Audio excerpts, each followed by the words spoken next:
Assalamualaikum warahmatullahi wabarakatuh. Saya Panji Sabitra, NIM 2426035 dari program studi agroteknologi. Video ini membahas mengenai pengamatan proses respirasi pada jaringan tumbuhan yang diampu oleh Ibu Salmiati, MPD, PhD.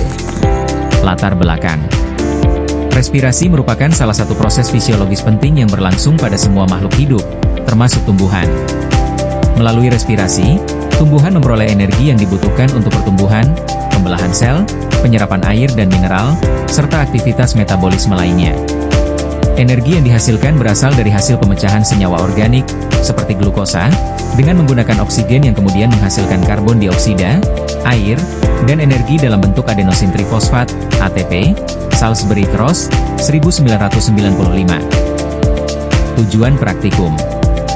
1. Mengetahui adanya proses respirasi pada jaringan tumbuhan. 2. Mengidentifikasi produk respirasi berupa gas CO2. 3. Melatih mahasiswa menggunakan indikator kimia untuk mendeteksi hasil respirasi. Alat dan bahan. 1. Respirometer, spatula, cawan petridan.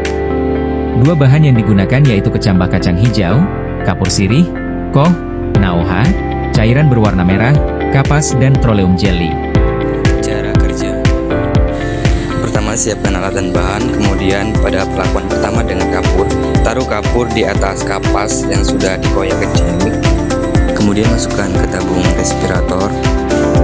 Dan selanjutnya masukkan kecambah kacang hijaunya ke dalam tabung respirator.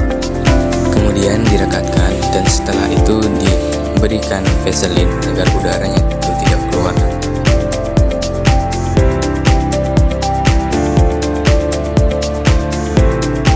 Kemudian pada pelakuan kedua yaitu pada KOH juga seperti itu, dan kemudian pelakuan yang ketiga dengan NaOH, kemudian pelakuan yang keempat yaitu dengan cairan warna.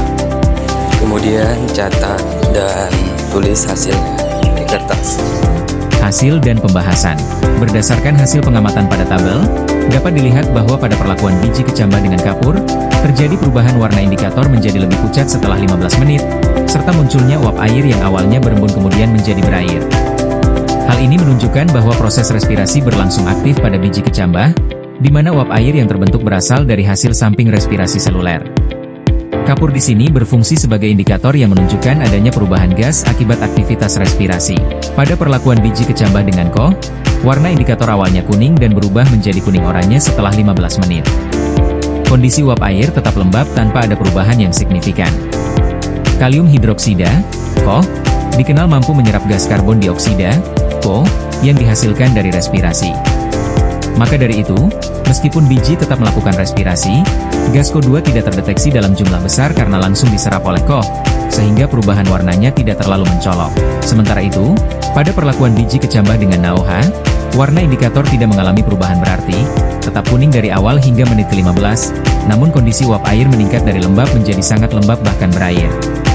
Natrium hidroksida, NaOH, juga memiliki sifat menyerap gas CO2 seperti KOH, sehingga tidak ada perubahan warna signifikan pada indikator. Namun, peningkatan kelembapan menunjukkan adanya proses metabolisme aktif yang menghasilkan air sebagai produk respirasi. Dari ketiga perlakuan tersebut, terlihat bahwa biji kecambah yang masih hidup menghasilkan uap air dan gas karbon dioksida, yang menjadi bukti bahwa respirasi sedang berlangsung. Biji kecambah merupakan jaringan hidup yang membutuhkan energi untuk proses pertumbuhannya, dan energi tersebut diperoleh dari respirasi aerob dengan menggunakan oksigen serta mengeluarkan CO2 dan H2O. Kesimpulan dari hasil pengamatan dapat disimpulkan bahwa jaringan tumbuhan melakukan proses respirasi yang ditunjukkan oleh perubahan warna indikator dan munculnya uap air. Gas CO2 sebagai produk respirasi dapat terdeteksi melalui perubahan warna. Meskipun sebagian diserap oleh larutan KOH dan NaOH, praktikum ini juga melatih mahasiswa menggunakan indikator kimia untuk membuktikan adanya respirasi jaringan tumbuhan.